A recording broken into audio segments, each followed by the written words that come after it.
मेरा नाम सलोनी शुक्ला है।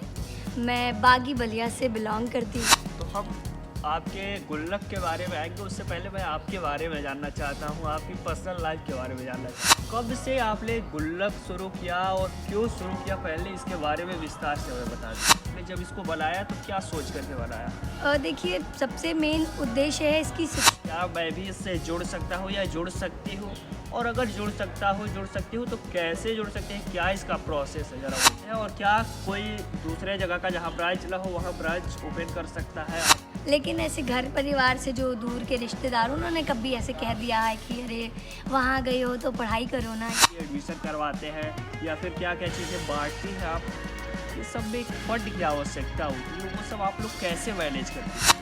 बर्थडे इस समय लोग जब मना रहे हैं तो काफ़ी लोग ये चाहते भी हैं कि वो ऐसे बच्चों के साथ बर्थडे मनाए, तो ज़रा उसके बारे में स्कीम हमें समझाइए, विस्तार से समझाइए, हमारे दर्शक समझ पाए, ताकि उनका भी जब जन्मदिन आए तो वो कोशिश करें कि वहाँ पर जाए, और खुल करके बताइए ताकि वो अच्छे से करें। कितना मोटा एक अमाउंट बता दीजिए। आपको 1 घंटा निकालना है, बहुत ज़्यादा नहीं, मैं तो कह रही हूँ 40 मिनट 45 मिनट, वो आराम से निकाल सकता है आदमी, क्योंकि आपकी मोटिवेशन आपके अंदर है, आपको किसी और के मोटिवेशन की बोलने की ज़रूरत नहीं। एनजीओ के चुनौतीपूर्ण पहलू क्या है?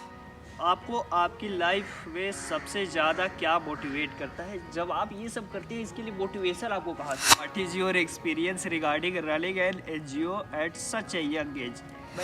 कई लोग अपने आप पे आजकल इतना व्यस्त है कि दूसरे के बारे में कहाँ सोच रहे हैं। अगर बहुत अधिक सोच भी लेते हैं तो जैसे ट्रैफिक पर बच्चों को देखते हैं, 2 रुपया 5 रुपया 10 रुपया दे दिए, बस उनका काम वहीं तक ख़त्म। वो सोचते हैं बहुत कुछ करती है। जब मैं बच्चों से बात करी थी तो मैंने ऐसे बातों बातों में पूछ लिया कि क्या खाना पसंद है। एक बच्ची ने बोला, बहुत छोटी है, उसने बोला दीदी मुझे बर्गर खाना है, मैं खाई नहीं हूँ। मतलब वो चीज़ लगी मुझे कि हम लोग बर्गर खा के छोड़ देते हैं, मैकडॉनल्ड्स चले जाते हैं, कभी कभी तो इच्छा नहीं करती तो फेंक ही देते हैं। और वो बच्ची ने कहा मैंने आज तक बर्गर नहीं खाया, जबकि बर्गर बहुत महंगा भी नहीं है आज की डेट में। मुझे याद है निशादगंज पे हम एक सोसाइटी पार्क में पढ़ाते थे, उस सोसाइटी को वो पार्क में पढ़ाने से प्रॉब्लम थी, जबकि हम कुछ नहीं करते थे। वो खुद बहुत पढ़ी लिखी कॉलोनी के लोग थे, बट उन्हें उस चीज़ से इतनी दिक्कत थी कि उन्होंने हमसे काफ़ी बहस की, बदतमीज़ी तक की बात उतर गई। पर वो किस्सा हम सबके दिमाग में रह गया। बाकी आप देख रहे थे लखनऊ वाले। दीदी आपने हमें समय दिया, बहुत बहुत धन्यवाद। आपका भी बहुत बहुत धन्यवाद। नमस्ते। किसी अच्छे कार्य को करने के लिए क्या आपका उम्र एक बीत जाना चाहिए तब अच्छा से कर सकते हैं कुछ? तो इसका जवाब है नहीं। क्या उसके लिए आपको बहुत अधिक पैसे की ज़रूरत होती है? इसका जवाब है नहीं। क्या आप बहुत अधिक पढ़ लिख लिए हैं तब कुछ अच्छा कर सकते हैं? इसका जवाब है नहीं। किसी भी अच्छे कार्य को करने के लिए न तो आपकी उम्र बहुत अधिक चाहिए, न बहुत अधिक पैसा चाहिए तो सिर्फ एक हौसला चाहिए। और हौसला, आप कभी भी किसी भी उम्र में हौसले के बदौलत कुछ भी अच्छा कर सकते हैं। लखनऊ विश्वविद्यालय में ऐसे अनेकों लोग हैं जो अपने हौसले के बदौलत बहुत कुछ अच्छा कर रहे हैं, और हम उनको हमेशा कोशिश करते हैं कि हर रविवार आपको मिलवाने का प्रयास करें। वो हर क्षेत्र के लोग होते हैं। इसी सिलसिले में एलयू के धरोहर कार्यक्रम, जो हमारा लखनऊ वाले का खास कार्यक्रम है, जो हर रविवार को शाम के 7 बजे रिलीज होता है अपने लखनऊ वाले चैनल पर, उसमें हम अलग अलग लोगों से आपको मिलवाते हैं। आज हम आपको एक ऐसी छात्रा, लखनऊ विश्वविद्यालय की छात्रा से मिलवाएंगे जो अध्यक्ष है एक एनजीओ का। एनजीओ का नाम है अभ्युदय गुल्लक पाठशाला फाउंडेशन।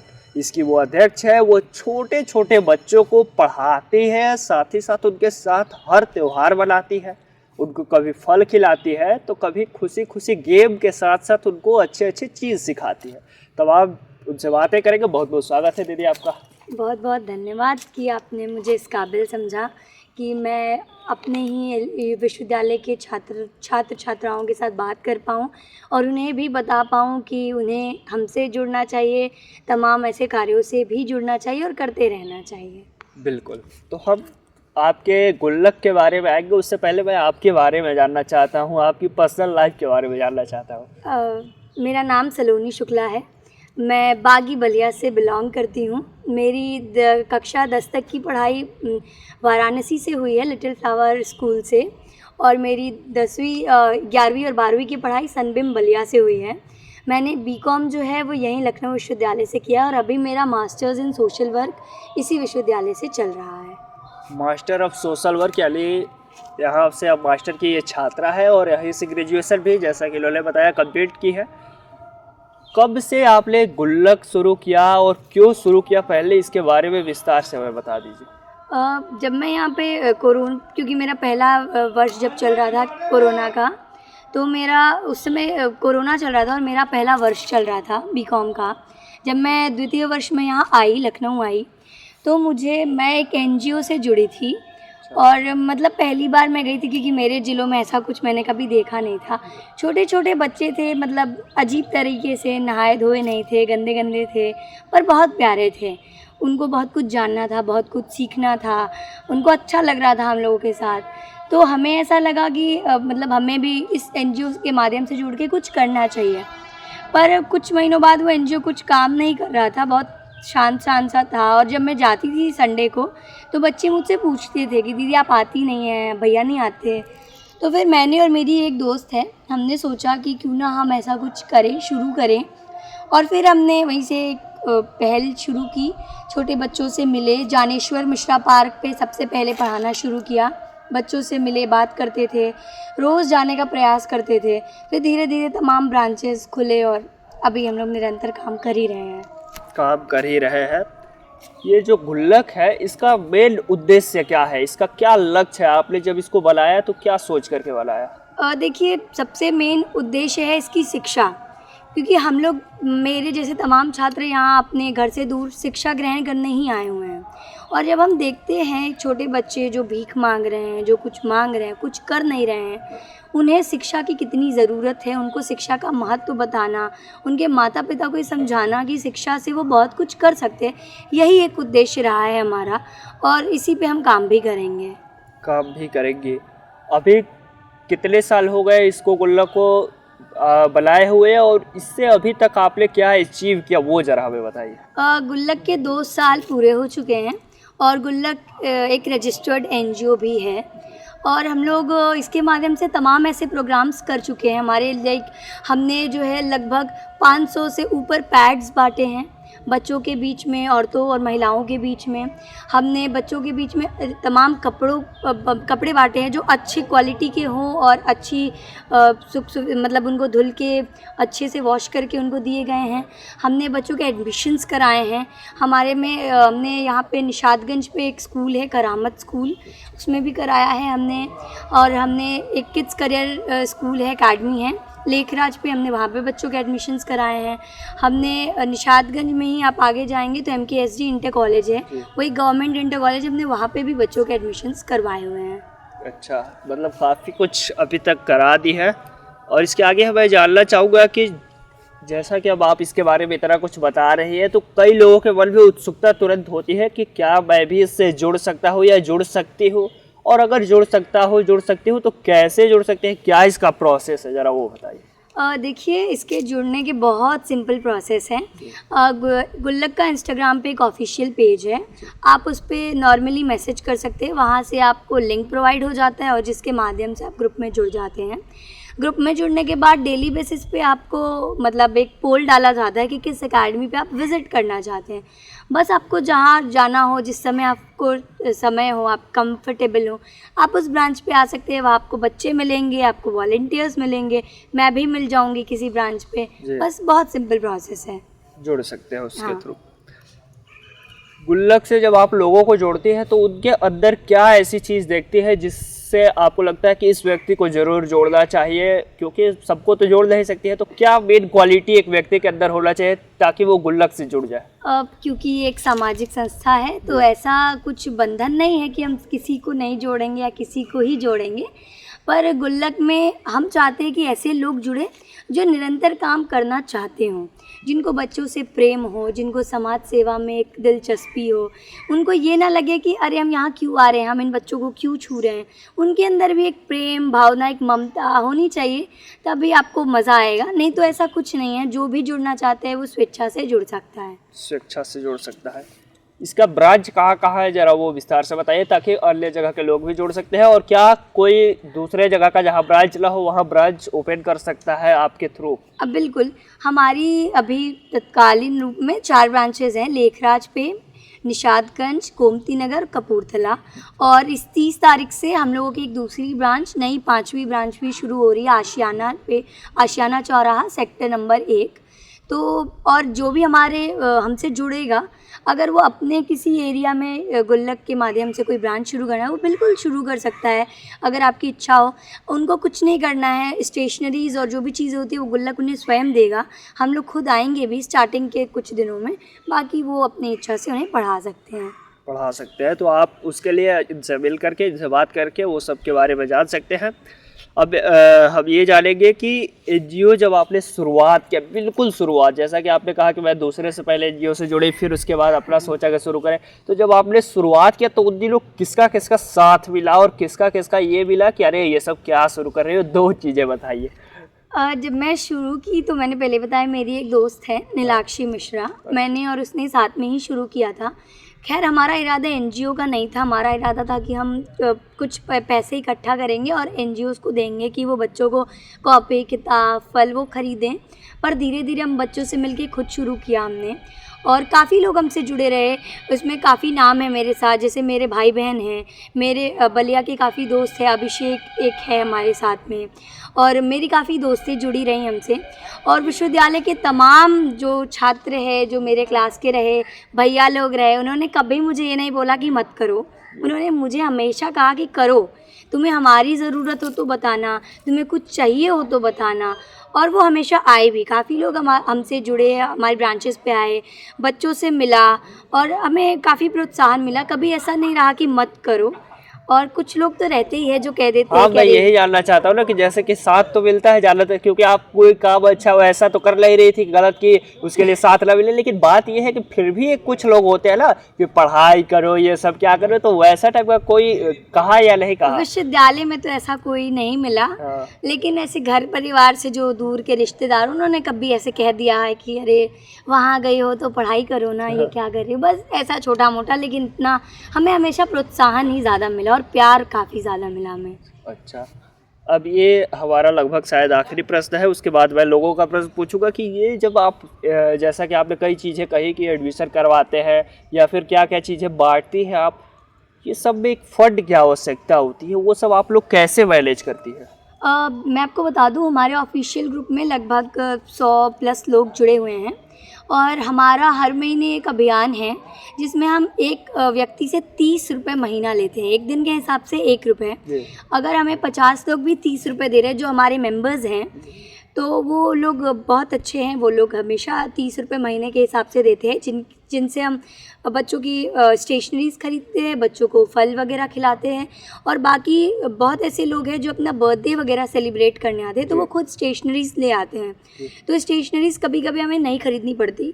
तो फंड का हमारा यही है कि हम मेंबर्स मिल के ही इसे करते हैं, और बाकी हम पोस्टर्स वगैरह रिलीज़ करते हैं। तो हमारे आसपास में जो लोग जुड़े हैं, जिनकी इच्छा होती है कि वो कुछ हमें डोनेट कर सके, तो वो हमें अपने स्वेच्छा से देते हैं और हम उसका उपयोग बच्चों के लिए करते हैं। बहुत बढ़िया। आपने एक बर्थडे की बात की, बर्थडे इस समय लोग जब मना रहे हैं तो काफ़ी लोग ये चाहते भी हैं कि वो ऐसे बच्चों के साथ बर्थडे मनाए, तो जरा उसके बारे में स्कीम हमें समझाइए, विस्तार से समझाइए, हमारे दर्शक समझ पाए, ताकि उनका भी जब जन्मदिन आए तो वो कोशिश करे कि वहाँ पर जाए, और खुल करके बताइए ताकि वो अच्छे से समझ पाए। देखिए, बर्थडेज का क्या है कि जब भी आपका बर्थडे हो, आप 1 दिन पहले या 2 दिन पहले आप हमें बता दीजिए कि हमारा इस दिन बर्थडे है और हम सेलिब्रेट करना चाहते हैं। आप अपनी सुविधा अनुसार अपनी ब्रांच खुद ही बता दीजिए कि आपको गोमती नगर पे करना है, कपूरथला पे करना है, या जिस भी ब्रांच पे। और हम आपको बच्चों की क्वांटिटी बता देते हैं कि हमारे पास 25 बच्चे हैं या हमारे पास 20 बच्चे हैं। और जब वो हमसे पूछते हैं कि बर्थडे केक लाए या खाना ले आए, बहुत लोग हमारे फूड पैकेट्स डिस्ट्रीब्यूट कर देते हैं, बहुत लोग केक काटते हैं, उसके बाद समोसा, बिस्किट्स ऐसे बांट लेते हैं। तो जैसा जिसका फंड होता है कि भाई हम इतना ही कर सकते हैं, हम उनको उनके अनुसार बता देते हैं कि आप इतने में केक ला सकते हो या चिप्स ला सकते हो। और फिर वो वहाँ आते हैं, बच्चों के साथ केक काटते हैं, बच्चों को बांट देते हैं। और अगर वो कुछ स्टेशनरीज लाना चाहते हैं, कुछ गिफ्ट लाना चाहते हैं, तो वो लाते हैं। तो ऐसा कोई बंधन नहीं है कि आपको यही ले आना है। बहुत लोग फूड पैकेट्स भी लाते हैं, बहुत लोग सिर्फ स्टेशनरीज लाते हैं, बहुत लोग क्या करते हैं, चिप्स लाते हैं, कोल्ड ड्रिंक लाते हैं। तो बस आपको बताना होता है और हम आपको क्वांटिटी बताते हैं, तो आप अपने अनुसार चीज़ें ला सकते हैं। जी, अब मैं किसी में थोड़ा सा और जानूंगा कि अगर कोई नहीं आ सकता है, जैसे कि कई लोग यहाँ नहीं है उपस्थित, या फिर उससे जन्मदिन के दिन ज़्यादातर लोग व्यस्त रहते ही है, तो अगर नहीं आ पाते हैं तो उनके लिए क्या आपके संस्था द्वारा कोई स्कीम दी जाती है? हाँ, अगर आप यहाँ उपलब्ध नहीं हैं तो आप हमें आपको बता सकती हूँ कि हम इस ब्रांच पर खुद सेलिब्रेट कर देंगे, जहाँ पे बच्चों को अब कुछ ना मिला हो या जो ब्रांच पे कुछ इन दिनों ना हुआ हो, हम वो ब्रांच सेलेक्ट कर लेते हैं और हम वहाँ पर उनसे केक का और चिप्स का पैसा उनसे हम, क्योंकि वो खुद ही बोलते हैं कि कितना पैसा हमें चाहिए, तो हम सिर्फ केक और चिप्स का पैसा उनसे ले लेते हैं और फिर हम बच्चों को वो चीज़ डिस्ट्रीब्यूट करके उनको प्रॉपर फ़ोटो भेज देते हैं कि उनको ये चीज़ ना लगे कि कोई चीज़ हमने मिसयूज़ किया है। और बच्चों द्वारा हम उन्हें एक बहुत प्यारी सी वीडियो भी सेंड करते हैं जिसमें बच्चे उनको खुद शुक्रिया भी करते हैं, उनको विश करते हैं और उनसे अनुरोध करते हैं कि अगली बार जब भी वो लखनऊ में उपलब्ध हों या अन्य शहरों में जहाँ हमारी ब्रांचेज है, वाराणसी या बलिया, जहाँ उपलब्ध हो वो हमारे ब्रांचेस पर आएँ। जी, इसको ख़त्म करेंगे, आखिरी में जानकारी कितना मोटा मोटा एक अमाउंट बता दीजिए। मोटा मोटा आप केक का जो 300 रुपये के आसपास केक पड़ता है, नॉर्मल चिप्स 100 रुपये के आसपास बच्चों की पड़ जाती है। बस नॉर्मली अगर आप 300-400 रुपये अगर आप दे देते हैं, ट्रांसफ़र कर देते हैं, तो बच्चों के लिए केक और चिप्स हम अरेंज कर देते हैं। हमको लग रहा है काफ़ी छोटा अमाउंट होगा। उसके अलावा अगर आप अपने से ऐड करना चाहते हैं तो आप बात करके कर ही सकते हैं।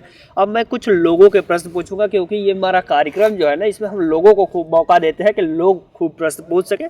तो एक तो आपके लिए बहुत सारी ऐसे चीज़ है, शुभकामनाएँ आ गई और वो चीज़ें आ गई, तारीफ़ आपकी बहुत सारी आई, तो उसको हमने नहीं लिया, वो आप पढ़ लीजिएगा खुद ही।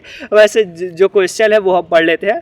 कृतिका सोली जी कहना चाहती है, आप इतनी आसानी से कॉलेज और गुल्लक को मैनेज कैसे करते हैं? क्योंकि पढ़ाई सब लोग कर ले आए हैं यहाँ पर, जैसा कि आपने कहा पढ़ाई तो करते ही है, लेकिन कई लोगों को पढ़ाई से ही समय नहीं मिलता है, या यूँ कह लीजिए वो टाइम अपना मैनेज नहीं कर पाते। आप कैसे मैनेज करते हैं कि पढ़ाई भी हो जाता है और साथ ही साथ गुल्लक को भी मैनेज करते हैं? देखिए, मैं ऐसा मानती हूँ कि एक टीचर हैं जिन्होंने बोला था कि 8 घंटा पढ़ो, 8 घंटा सो और 8 घंटा अपने आप को टाइम दो। आप 8 घंटा अगर पढ़ लेते हो तो 8 घंटा सो भी लेते हो, तब भी आपके पास 8 घंटे बचते हैं। आपको 1 घंटा निकालना है, बहुत ज़्यादा नहीं, मैं तो कह रही हूँ 40 मिनट, 45 मिनट वो आराम से निकाल सकता है आदमी, क्योंकि आपकी मोटिवेशन आपके अंदर है, आपको किसी और के मोटिवेशन की बोलने की ज़रूरत नहीं है। आप 1 घंटा निकालिए और जब आप खुद आते हो ना तो आपको बहुत अच्छा लगता है, तो मैनेज हो जाता है, कोई प्रॉब्लम नहीं है। क्योंकि कॉलेज आते हैं, क्लासेस अटेंड करते हैं, उसके बाद हम 2 बजे तक हमारी क्लासेस होती हैं सोशल वर्क में, तो हम आते हैं। उसके बाद हमारी जब एजेंसीज़ होती है तो हमारे वॉलंटियर्स मैनेज कर लेते हैं, क्योंकि तमाम ब्रांचेस पे डिफरेंट वॉलंटियर्स हैं।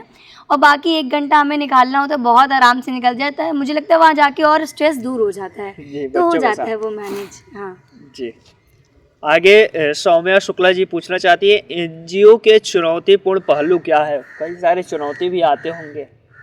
और चुनौती यही है कि जब हम बच्चों से, उनके माता पिता से बात करते हैं कि उन्हें पढ़ना है, तो वो बड़ा हिचकिचाते हैं। उन्हें लगता है अरे यार ये क्या पढ़ रहे हैं, पढ़ना ऐसा, तो बड़ा डिफ़िकल्ट रहता है। पहले जब हमने शुरू में शुरू किया था निशादगंज पे 6 बच्चे थे हमारे पास, अब हमारे यहाँ तकरीबन 20 बच्चे हो गए हैं। अच्छा। तो वो धीरे धीरे खुद बढ़ जाते हैं, ये चुनौती सबसे बड़ी है। उसके बाद लोगों को समझाना कि शिक्षा क्या है। फिर जैसे हमारे तमाम जो मिशन सुरक्षित महीना, जिसे मैंने बताया कि जिसमें हम पैड्स डिस्ट्रीब्यूट करते हैं, तो लोगों के जो हिचक है कि अरे ये मतलब कैसे बात करें और क्या करें, तो ये भी एक चुनौती रही है। उसके बाद तमाम ऐसी चुनौती जो खुद के साथ आती है कि टाइम मैनेज, जो मैंने बताया कि कभी कभी एजेंसीज अलॉटेड है या कभी खुद के काम है, कभी बीमार हो गए, वो चीज़ों को मैनेज करना। कभी कभी फ़ंड की भी, स्टार्टिंग में फ़ंड की भी काफ़ी चुनौतियाँ रही हमें, क्योंकि बच्चों के पास उस समय शुरू में कॉपी किताब नहीं होता था, हमें पूरी कॉपी किताब खरीदनी होती थी, उनके एडमिशन्स कराने होते थे। तो ये बहुत सारी चुनौतियाँ रही हमारे सामने, पर वही कहते हैं कि जब ईश्वर ने वो ताकत दी होती है, लोग दिए होते हैं, प्यार दिया होता है, तो हो जाता है। तो वो धीरे धीरे हो गया। और अभी जो छोटी मोटी चुनौती आती है कि बच्चों को पढ़ना है, समझाना है, कहीं बच्चों की लड़ाई हो रही है, कहीं बच्चे कुछ गलत सीख रहे हैं, या तमाम ऐसे जैसे कुछ बच्चे तंबाकू वगैरह के नशे में आ रहे हैं। तो ये जो चुनौतियाँ हैं वो हम धीरे धीरे मैनेज करते हैं और कोशिश करेंगे कि हम इन चुनौतियों से उभर पाएँ। आगे पल्लवी शाह जी पूछना चाहती है, आपको आपकी लाइफ में सबसे ज़्यादा क्या मोटिवेट करता है? जब आप ये सब करते हैं, इसके लिए मोटिवेशन आपको कहाँ से मिलता है? अब पहला मोटिवेशन तो मेरे पापा खुद हैं, अच्छा। क्योंकि उन्होंने हमें बहुत अच्छे से, मतलब ऑब्वियसली सबके पिताजी जब अच्छे से पालते हैं तो हमारे भी बहुत अच्छे से पाला हमें। लेकिन जो स्ट्रगल हर पिता करता है, जैसे माँ के ऊपर सब कहते हैं ना, माँ हमारी ये है, माँ ने जन्म दिया, बट हम एक चीज़ भूल जाते हैं कि हमारे फादर जो होते हैं वो काफ़ी स्ट्रगल करते हैं। उनको कमाना भी है, उनको देखना भी है, उनको फिर डांटना भी है, बच्चों के साथ उन्हें शायद समय भी नहीं मिल पाता है। लेकिन मेरे फादर ने हम तीनों के साथ बहुत समय बिताया है, और मैंने हमेशा उनको देखा है कि वो हमारे लिए बहुत कुछ करते हैं बढ़ चढ़ कर, तो वो सबसे बड़ा मोटिवेशन है। दूसरा मोटिवेशन, जब मैं विश्वविद्यालय में आती हूँ, तमाम लोगों को देखती हूँ, तो वो खुद एक मोटिवेशन है कि लोग कर रहे हैं, लोग अपने आप को उभार रहे हैं तमाम क्षेत्रों में। तीसरा मोटिवेशन बच्चे खुद हैं। जब आप जाएंगे, बच्चों को उस अवस्था में देखेंगे कि उनको ज़रूरत है, तो आपको खुद एक मोटिवेशन मिल जाएगा कि यार इनके लिए कुछ कर देना चाहिए। अगर हम उनके लाइफ में 1% भी चेंज ला रहे हैं तो वही एक बहुत बड़ा मोटिवेशन है हमारे लिए। जी, तो आपने पिताजी का जिक्र किया, क्या करते हैं पिताजी और कितने भाई बहन हैं वो ज़रा बता दीजिए। मेरे पिताजी जो हैं वो मेडिकल लाइन में हैं और उनका स्टॉकिशशिप का बिजनेस है। अच्छा। और मैं मतलब हम 3 भाई बहन हैं, मेरी बड़ी बहन है और मेरा एक छोटा भाई है, बस। अच्छा अच्छा, चलिए आगे। शिवम दीक्षित जी अंग्रेजी में पूछे हैं, what is your experience regarding running an NGO at such a young age. मैंने जैसा कि शुरू में बताया कि इस कम उम्र में आपने इतना अच्छा कार्य किया कि जिस कार्य को करने के लिए लोग एक उम्र बिता देते हैं, उसके बाद कहते हैं कि अच्छा कार्य किया जाएगा एक समय के बाद, वो इंतजार करते हैं कि अपना समय बीत जाए एक अच्छा खासा तब जा करके। तो आपने इस कम उम्र में जब ये इतना अच्छा कार्य करे तो इसका एक्सपीरियंस क्या रहा है अभी तक? शिवम खुद मिशन सुरक्षित महिला के हेड कोऑर्डिनेटर हैं। अच्छा। जैसा मैंने बताया, और वो खुद भी लीड करते हैं लोगों को सैनिटरी पैड्स डिस्ट्रीब्यूट करना, समझाना कि मेंस्ट्रुअल साइकिल क्या है, हाइजीन क्या है। और वो उनका जो क्वेश्चन है वो खुद बहुत यंग है। अच्छा। तो मुझे ऐसा लगता है जैसे विकास खुद भी बहुत यंग है, मैं यंग हूँ, भाई यंग है, तमाम लोग यंग हैं। तो जब इस यंग एज में कहते हैं युवा पीढ़ी सबसे खूनी मिजाज होती है और उनके अंदर एक जोश होता है, तो यंग एज पे ही लोग ज़्यादातर करते हैं चीज़ें और अपना करियर बिल्ड करते हैं। तो मुझे ऐसा लगता है कि ये कोई यंग एज नहीं है हमारे लिए, क्योंकि जब ग्रेजुएशन पूरा हो रहा है, जहाँ एक फ़ेज़ आता है कि अरे अब तो एडोलेसेंस ख़त्म हो गई, अब तो करियर है, तो बस मुझे लगता है यंग एज पे बहुत लोग कर रहे हैं, सिर्फ मैं नहीं हूँ। और ऐसा कुछ भी नहीं है कि यंग एज है, सब। लेकिन जो चीज़ आप कर रही हैं वो चीज़ों के लिए मैंने ज़्यादातर लोगों को देखा है कि एक उम्र बीतने के बाद वो कहते हैं कि अब मैं ये सब चीज़ क्षेत्र में जाऊँ, क्योंकि जो आप बच्चों को पढ़ाना, बच्चों के साथ रहना, खेलना, उनके साथ एकदम उनको हर चीज़ ऐसे समझाना जैसे उन्हीं के साथ उनके बिल्कुल उनमें मिल जाना, खुद बच्चा बन जाना और उस तरीके से समझाना, तो उसके एक्सपीरियंस क्या रहा है अभी तक, जरा वो बताइए। जैसे देखिए, युवा पीढ़ी की बात हो रही है तो हमारे अंदर वो बचपना भी है, हमारे अंदर एक समझदारी भी डेवलप हो जाती है कि अब तो करियर के लिए कुछ करना है। तो बच्चों के साथ जाते हैं तो बचपना दिखा देते हैं, और जब बाहर हमें फंड्स के लिए करना होता है, वॉलंटियर्स के लिए करना होता है, तो समझदारी दिखा देते हैं और ये मैनेज हो जाता है। जैसे आपने कहा कि लोग कुछ दिनों बाद तो अपने एक एज, सर्टेन एज की बात करते हैं, तो कभी कभी ऐसा होता है कि हमें वो चीज़ देखने से समझ नहीं आती है। मैंने कहा ना, जब मैं एनजीओ में काम की तो मुझे वो समझ आई। बहुत बार ऐसा होता है कि लोग अपनी उम्र बिताने के बाद उन्हें वो चीज़ समझ आती है, तो अपनी समझ के ऊपर है। काफ़ी लोग यंग एज में आज के डेट में कर रहे हैं और काफ़ी कुछ कर रहे हैं।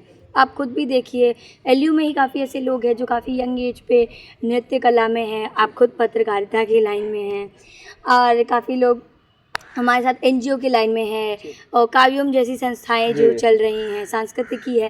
तो यंग एज पे काफ़ी चीज़ें हो रही हैं, और यंग एज ही मुझे लगता है एक एक्यूरेट एज है जहां आप दोनों के मिश्रण में मिले होते हैं और बहुत आराम से इसे मैनेज कर लेते हैं। आगे सुधांशु अवधवंशी जी ने बड़ा लंबा प्रश्न पूछा है कि आज के इस दौर में जब व्यक्ति बहुत सारा व्यस्त का है अपने कामों में, तो इन सब को लेकर के वो प्रश्न ये पूछना चाहते हैं कि आपको कहाँ से प्रेरणा मिली और इन बच्चों के साथ समय बिताया जाए, इसके लिए आपने कब सोचा, और साथ ही साथ लोगों को साक्षर बनाने में समय दिया जाए, ये सब चीज़ों के लिए आपने कब सोचा? क्योंकि कई लोग अपने आप में आजकल इतना व्यस्त है कि दूसरे के बारे में कहाँ सोच रहे हैं। अगर बहुत अधिक सोच भी लेते हैं तो जैसे ट्रैफिक पर बच्चों को देखते हैं, 2 रुपये 5 रुपये 10 रुपये दे दिए, बस उनका काम वहीं तक ख़त्म। वो सोचते हैं बहुत कुछ करती है। मुझे ऐसा लगता है कि और जब हमने ये चीज़ शुरू की तो मैंने बताया ना कि बच्चों से मिलके और बच्चों की बातें सुन के, दीदी मुझे ये चाहिए, दीदी मुझे ये भी खाना है।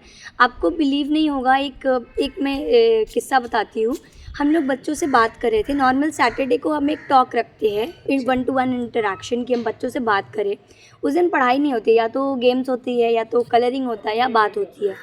जब मैं बच्चों से बात करी थी तो मैंने ऐसे बातों बातों में पूछ लिया कि क्या खाना पसंद है। अच्छा। एक बच्ची ने बोला, बहुत छोटी है, उसने बोला दीदी मुझे बर्गर खाना है, मैं खाई नहीं हूँ। अच्छा। मतलब वो चीज़ लगी मुझे कि हम लोग बर्गर खा के छोड़ देते हैं, मैकडॉनल्ड्स चले जाते हैं, कभी कभी तो इच्छा नहीं करती तो फेंक ही देते हैं।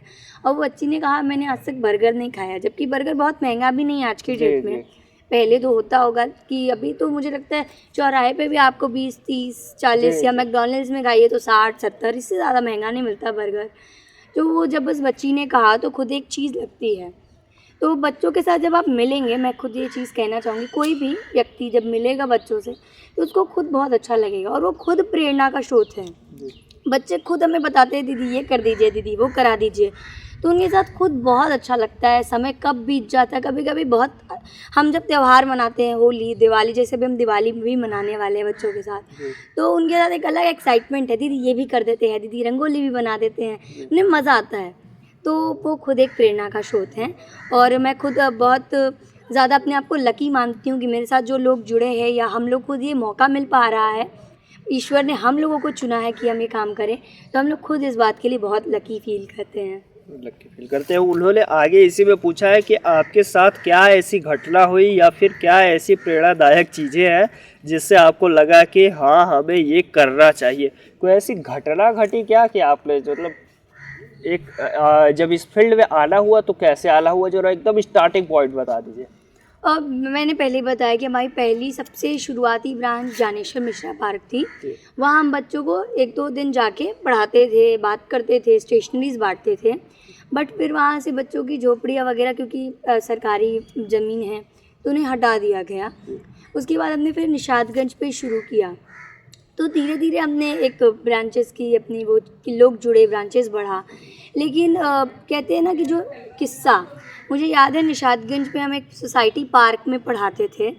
उस सोसाइटी को वो पार्क में पढ़ाने से प्रॉब्लम थी, जबकि हम कुछ नहीं करते थे। वो खुद बहुत पढ़ी लिखी कॉलोनी के लोग थे, बट उन्हें उस चीज़ से इतनी दिक्कत थी कि उन्होंने हमसे काफ़ी बहस की, बदतमीज़ी तक की बात उतर गई।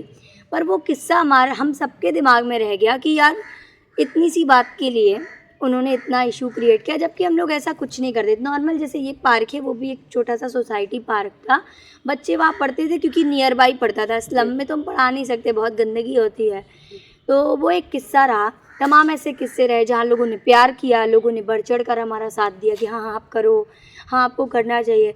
लेकिन जो एक इंसिडेंट है कि ये इंसिडेंट था, अभी मैं आपको इसी चीज़ में एक इंसिडेंट ये बताना चाहूँगी कि जो स्कूल की प्रिंसिपल है हमारे साथ जुड़ी हुई हैं, वो प्रीति मिश्रा नाम है उनका, काफ़ी अच्छी लेडी हैं वो।